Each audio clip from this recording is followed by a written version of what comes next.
नमस्कार. RMW प्रस्तुत just talk या सिरीजच्या अंतर्गत क्युअर फॉर शुअर या कार्यक्रमात मी आसावरी पुन्हा एकदा तुम्हा सगळ्यांचं मनपूर्वक स्वागत करते. मित्रांनो, मानवी शरीर हे एक फार अजब गजब कोड आहे. म्हणजे बघा, मानवी शरीरात किती अवयव असतात, त्यांचे किती किती कार्य असतात आणि ते सगळे एकत्र सुरू असतात. आणि ते कसे सुरू असतात, कसे चालतात, हे मला वाटतं एक ते निर्माण करणाऱ्या विधात्याला माहिती असतं. आणि शरीरांच्या या कार्यात काही गडबड झाली तर आपल्या मदतीला विधात्यासारखेच धावून येणाऱ्या त्या डॉक्टरांना माहिती असतं. क्युअर फॉर शुअरच्या माध्यमातून याच डॉक्टरांशी आम्ही तुमचा संवाद घडवणार आहोत आणि समाजात आपल्या आरोग्याबद्दल जे काही समज गैरसमज आहे त्याबद्दल योग्य माहिती आपल्याला देण्याचा आमचा हा प्रयत्न आहे. मागच्या भागात आपण नागपुरातले सुप्रसिद्ध न्यूरोसर्जन डॉक्टर प्रमोद गिरी यांच्याशी चर्चा सुरू केली होती आणि मेंदू आणि मेंदूशी निगडीत आजार याबद्दल आपण चर्चा केली होती. त्यात प्रामुख्याने ब्रेन ट्यूमर म्हणजे काय, तो कसा होतो आणि ब्रेन ट्यूमर डिटेक्ट कसा करायचा याबद्दल आपण चर्चा केली. त्याचे उपचार काय आणि ब्रेन ट्यूमरची अद्ययावत टेक्नॉलॉजी काय आली आहे किंवा काय फरक झालाय हे आजच्या भागात आपण त्यांच्याकडून जाणून घेणार आहोत. चला तर थेट पहिल्या प्रश्नाकडे आजच्या वळूया. हे जे ट्यूमर्स होतात, कॅन्सरस म्हणा किंवा नॉन कॅन्सरस म्हणा, हे प्रिव्हेंटिव्ह मेजर्स जर काही आपण आपल्या लाईफस्टाईलमध्ये बदल केले किंवा आपण काही योग्य पद्धतीने जगायला लागलो तर हे प्रिव्हेंट होण्यासारखे असतात की नसतात? नाही, अनफॉर्च्युनेटली मेंदूमध्ये असा काहीही प्रकार नाही आहे. माझे गुरुजी प्रोफेसर छाबडा साहेब, ज्यांच्या नावावरती इन्व्हेन्शन आहे छाबडा व्ही पेशंट, ते आताच 5 दिवसापूर्वी त्यांची दगावले आहेत. आणि सरांचा पण आजार जो होता तो ब्रेन ट्यूमरच होता. सो रेनाऊंड न्यूरोसर्जन पासून तर कॉमन मॅनपर्यंत कुणालाही हा आजार होऊ शकतो. बऱ्याच न्यूरो ट्यूमर्समध्ये फॅमिलियल डिसेंडन्स असतं, म्हणजे फॅमिलीमध्ये होऊ शकते, अनुवांशिकता असते. तर अशा ब्रेन ट्यूमर्सच्या पेशंटचे जे काही पाल्य आहेत त्यांच्यासाठी मात्र आपण स्क्रीनिंग करणे फार आवश्यक आहे. सेकंड इम्पॉर्टंट गोष्ट अशी आहे की बऱ्याच बाकीच्या कॅन्सरस ट्यूमर्सचे जे पाल्य आहेत, ब्रेस्ट कॅन्सर झाला, किडनी कॅन्सर झाला, यांचे सुद्धा आपण थोडे नाही म्हटलं तरी काही जेनेटिक स्टडी करून स्क्रीनिंग करू शकतो. पण यांना होणारच नाही हे केल्याने असं प्रिव्हेन्शन नाही आहे. आजकाल खूपच कॉमन प्रश्न आहे तो म्हणजे कम्प्युटर्सनी आणि मोबाईल्सनी आणि लॅपटॉप्सनी ब्रेन ट्यूमर होतो का. खूप साऱ्या स्टडीज चालू आहेत आणि हा गैरसमज जो आहे तो मला असं वाटतं की रेडिएशन हा जो प्रकार आहे हा पहिलेपासूनच मेंदूसाठी घातक आहे. तर तुम्ही जर समजा दुसऱ्या कारणासाठी सुद्धा रेडिएशन घेतलेत, दुसऱ्या कॅन्सरसाठी रेडिएशन घेतलेत, तर तुम्हाला ब्रेन ट्यूमर होऊ शकतो. हे आमच्याकडे सिद्ध झालं आहे. पण रेडिएशन्स फ्रॉम मोबाईल हे किती त्रास देऊ शकतात आपल्याला याचं अजून क्वांटिफिकेशन नाही झालं आहे. याच्या स्टडी सुरू आहेत. पण तरीही over use is always a bad thing. Stress is always a great factor for all the kind of malignancies. सगळ्या कॅन्सरस ट्यूमर्समध्ये, बाकीच्या ट्यूमर्समध्ये सुद्धा स्ट्रेस हा एक मेजर फॅक्टर असतो. So mobile should not be a stress. या ब्रेन ट्यूमरचा जो कॅन्सरस आहे किंवा नॉन कॅन्सरस आहे याचे उपचार नेमके कसे केले जातात? निदानातील सगळ्यात महत्त्वाचा प्रश्न असतो, बाकीच्या ट्यूमर्समध्ये जसं शरीरात कुठेही झालं तर बायोप्सी घेतात. ब्रेन ट्यूमरमध्ये जनरली बायोप्सी हा प्रकार फार कमी ठिकाणी यूज होतो. आपल्याला छोटा तुकडा काढण्यासाठी बाकी ठिकाणी ॲक्सेसिबल असतं. इथे मात्र तुम्हाला काहीच ठिकाणचे फक्त बायोप्सी करायची असते. अदरवाईज तुम्हाला ब्रेन ट्यूमरचं हे ऑपरेशन हे करणे अत्यंत आवश्यक असते. याच्यासाठी 2 कारणं आहेत. एक म्हणजे तो ट्यूमर स्वतःचा जो मास तयार करत असतो त्याच्यामुळे, त्याच्या प्रेशरमुळे बाकीच्या मेंदूवरती येणारं प्रेशर कमी करण्यासाठी तुम्हाला सर्जरी करावी लागते. नंबर 2, हिस्टोपॅथॉलॉजी म्हणजे जे आपल्याला निदान करायचं आहे त्याचे घटक ग्रेड 1, ग्रेड 2, ग्रेड 3 असे करायचे असतात, म्हणून आपल्याला तो लागतो. तर ते ट्यूमरचं मटेरियल लागतं. तर दोन्हीही कंडिशनसाठी ब्रेन ट्यूमरचं ऑपरेशन हे बऱ्यापैकी अनिवार्य असतं. काही समजा डीप सिटेड जे मेंदूच्या मुळाशी आहेत, छोटे आहेत, साईज कमी आहे, अशाच ट्यूमरचं तुम्हाला बायोप्सी करायची गरज पडते. त्याच्या पण टेक्निक आल्या आहेत नवीन. पण मॅक्सिमम मेंदूचे ट्यूमर्स हे ऑपरेशनसाठीच असतात. आता ऑपरेशनचे पण प्रकार आहेत. लोकांना आपल्याकडे एक फार गंमत आहे, म्हणजे नेहमी एमपीतून येणाऱ्या पेशंटची मला गंमत वाटते, सर ये लेझर से होगा क्या. खूपच कॉमन प्रॉब्लेम आहे हा लेझर. ऍक्च्युअली भावना झाली की लेझर सर्जरी म्हणजे सोपी सोपी सर्जरी आहे, 1 दिवसात घरी चालला जाईल वगैरे. तर लेझर सर्जरी हा विषय नाही आहे न्यूरो सर्जरीमध्ये. न्यूरो सर्जरीमध्ये ट्रीटमेंट करायसाठी मायक्रोस्कोपिक सर्जरी, एंडोस्कोपिक सर्जरी असे 2 प्रकार आहेत. आणि लास्ट इज रेडिओ सर्जरी. हा रेडिओ सर्जरी म्हणजे जरी त्याच्यात सर्जरी हा शब्द असला तरी हे ऑपरेशन नाही आहे. हा रेडिओथेरपीचा एक पार्ट आहे. ट्रीटमेंट करताना मायक्रोस्कोपिक सर्जरीचा विचार केला तर परत दुसरा प्रश्न निर्माण होतो, क्या आप ब्रेन को खोलेंगे या नहीं खोलेंगे. तर सॉरी टू से दॅट, पण हे कॉमन प्रश्न आहेत. आणि त्याच्यात सगळ्यात महत्त्वाची गोष्ट आहे, ब्रेन उघडल्याशिवाय तुम्ही ब्रेन ट्यूमर काढणार कसा. मायक्रोस्कोप हा ब्रेन उघडल्यानंतर यूज होतो. बरोबर. तो ह्याच्यासाठी की बाकीच्या ज्या पेशी आहेत त्या दुर्बिणीतून तुम्ही वाचवल्या नाहीत तर तुम्ही ऑपरेशननी जास्त नुकसान करू शकता. सो तुम्ही पाहाल की न्यूरोसर्जरीच्या थिएटरमध्ये मोठे मोठे मायक्रोस्कोप असतात, खूप जास्त हाय इंटेन्सिटीचे मायक्रोस्कोप असतात. आणि त्या मायक्रोस्कोप्समध्ये तुम्हाला दिसणारी वस्तू जी आहे ती बऱ्यापैकी मोठी दिसते. तर त्याला जवळ घेऊन क्लोज घेऊन फोकस करून आपल्याला नुसतं तेवढेच तंतू काढायचे, तेवढेच पेशी काढायचे असतात जेवढ्या त्या कॅन्सरनी गठीत आहेत. याच्यासाठी सुद्धा बरोबर पूर्ण एरिया जो आहे तो एरिया माप करायसाठी सुद्धा न्यूरो नॅव्हिगेशन नावाचा प्रकार पण असतो. हा पण एक अद्ययावत तपासणी आहे. ती न्यूरो नॅव्हिगेशन ही तपासणी बरोबर तुम्हाला तेवढा घटक मेंदूमधला जो काढायचा आहे तो मॅप करून स्क्रीनवर दाखवत राहते जेव्हा तुम्ही ऑपरेट करत असता. आणि हे सगळं आपल्याकडे उपलब्ध आहे.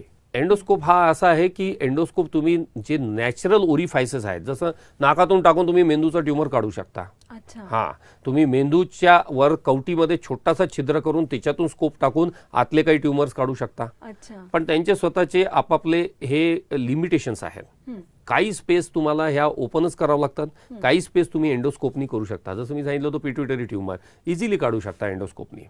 कॅन्सरस ट्यूमर जर आलेत तर तुम्हाला त्यांना पुढे ॲड्ज्युव्हंट थेरपी द्यावं लागतं. ॲड्ज्युव्हंट थेरपीमध्ये किमोथेरपी आणि रेडिओथेरपी, पण किमोथेरपी हा प्रकार बाकीच्या कॅन्सर ट्यूमरपेक्षा मेंदूमध्ये हा थोडा सोपा आहे. इथे पहिली जी स्टेज आहे किमोथेरपीची ती म्हणजे फक्त टॅबलेट्स आहेत. तो लोकांना किमोथेरपी म्हटलं की फार भीती वाटते. रोज टोचतील का, रोज सलाईन लागेल का, नाही, असा काही प्रकार नाही आहे. सेकंड, रेडिओथेरपी हा महत्त्वाचा प्रकार आहे.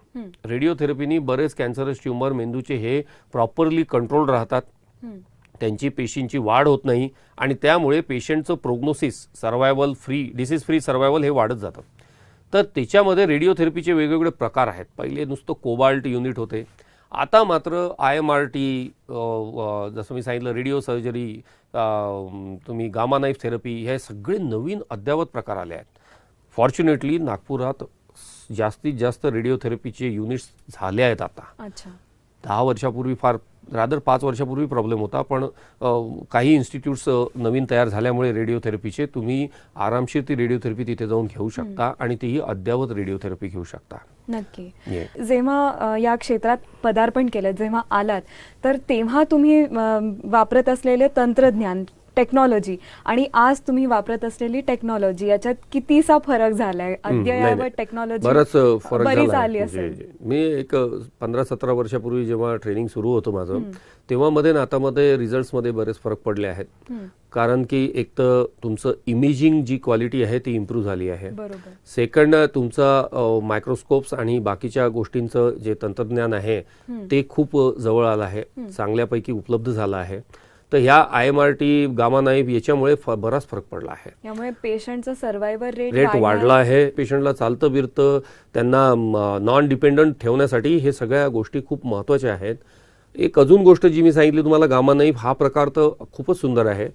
त्यामध्ये 360 पोर्ट्समधून जनरली ते रेडिएशन देतात, सो दॅट बाकीचा जो नॉर्मल मेंदू आहे तो नॉर्मल मेंदू आपल्याला कुठेही डॅमेज न करता नुसतं त्या ट्यूमरवरती फोकस करता येतं. तर तुम्ही पाहाल आता ना, आम्ही नुसतं सर्जरीवर भार नाही देत. सर्जरीच्या सोबत post of care, post of nutrition, post of psychological factors, हे कितीतरी प्रकार आहेत जे पोस्ट ऑफमध्ये पेशंटच्या वेल बिईंगसाठी खूप महत्त्वाचे आहेत. न्यूट्रिशन महत्त्वाचं आहे, हो प्रश्नच नाही आहे, पण त्याची सायकोलॉजी पण महत्त्वाची आहे. मग याचं काउन्सिलिंग वेगळं केलं जातं का? आता असं आहे की तुम्ही ब्रेन ट्यूमर आल्यापासून तुम्हाला एक तर पहिले सर्जन काउन्सिलिंग करतो. मी सांगतो, जेव्हा मी सांगतो नातेवाईकांना, पेशंटला, की घाबरू नका, पेशंट ठीक होणार आहे, तिथे 50% आपल्याला आपण जिंकलो.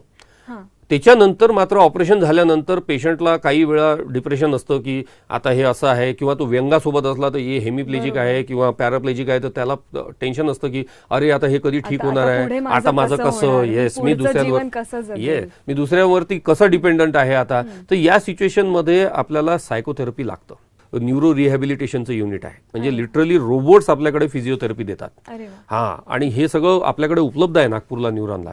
यामध्ये तो फिजिओथेरपिस्ट आणि सायकोथेरपिस्ट हे त्या पेशंटच्या कानावर सतत वारंवार टाकत असतात की नाही, तुम्ही जर समजा हे हे हे फॉलो केलं तर तुमचं पुढचं आयुष्य फार छान आहे. जे लोक धार्मिक आहेत, जे लोक मेडिटेशन वगैरे ह्या प्रकारावर विश्वास ठेवतात, त्या लोकांमध्ये ही भावना किंवा ही सायकोथेरपी अधिक काम करते. डॉक्टर, पण एक गोष्ट मला विचारायची आहे की आधी असं व्हायचं की ब्रेन ट्यूमर किंवा असा कुठला मोठा आजार डायग्नोज जर का झाला तर तुम्हाला नागपूर सारख्या शहरात योग्य ते उपचार मिळायचे नाही आणि मग तुम्हाला मोठ्या शहरांमध्ये ते डॉक्टर पाठवायचे की नाही, तुम्ही मुंबईला जा किंवा तुम्ही आणखी कुठल्या मोठ्या शहरात जा, तिथेच तुमचं हे ऑपरेशन होऊ शकेल. तर बदलत्या काळाबरोबर ही परिस्थिती बदलली आहे का? नागपूरमध्ये आजकाल सगळे उपचार करणं शक्य आहे का? छान प्रश्न आहे हा.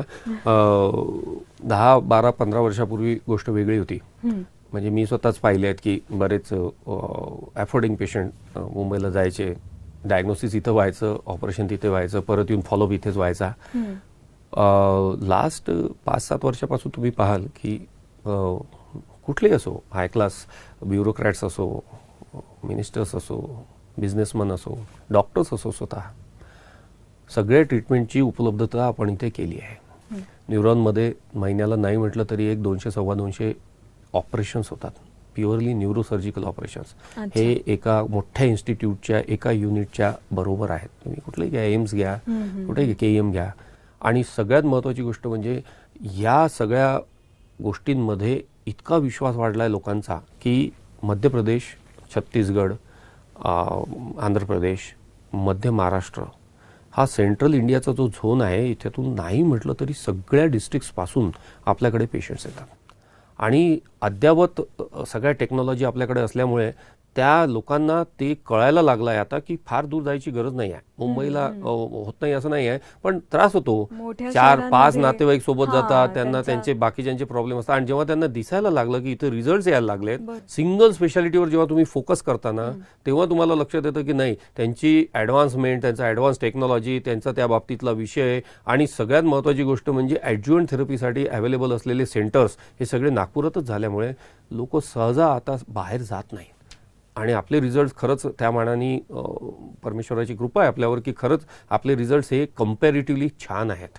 आणि म्हणूनच मी एक आनंदाने सांगू शकतो की न्यूरॉन हे असं एक हॉस्पिटल आहे की जिथे तुम्ही न्यूरोसर्जिकल कुठल्याही आजारासाठी डोळे बंद करून तुम्ही विश्वास ठेवून येऊ शकता.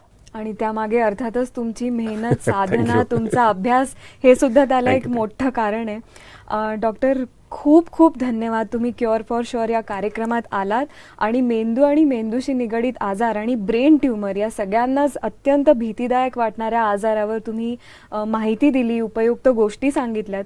तर मित्रांनो, डॉक्टर प्रमोद गिरी यांच्याशी आपण चर्चा करत होतो आणि ब्रेन ट्यूमर सारख्या भयावह वाटणाऱ्या आजाराबद्दल त्यांनी बरीच माहिती आपल्याला सांगितली. ब्रेन ट्यूमर आणि कॅन्सरस असो किंवा नॉन कॅन्सरस असो, त्याची ट्रीटमेंट करणं शक्य आहे, पण वेळ फार महत्त्वाची आहे. त्यामुळे तुम्हाला अशी कुठलीही लक्षणं दिसली किंवा तुम्हाला जर काही असं वाटलं की काहीतरी कुठेतरी गडबड होते, तर अजिबात वेळ वाया न घालवता डॉक्टरांकडे जायला विसरू नका. हा एक महत्त्वाचा संदेश आपल्या या दोन्ही भागांमधून आपल्याला मिळाला असं मला वाटतं. तर मित्रांनो, RMW प्रस्तुत जस्ट टॉक या सिरीजच्या अंतर्गत क्युअर फॉर शुअरचे हे 2 विशेष भाग इथे संपतायत. पण तुम्ही सगळ्यांनी काय करायचंय, तर RMWच्या यूट्यूब चॅनलला सबस्क्राईब करा. हे दोन्ही व्हिडिओज आपल्या मित्रांबरोबर, परिवारातल्या सगळ्यांबरोबर शेअर करायला विसरू नका. आणि तुम्हाला हे दोन्ही भाग कसे वाटले हे आम्हाला कॉमेंट सेक्शनमध्ये नक्की कळवा.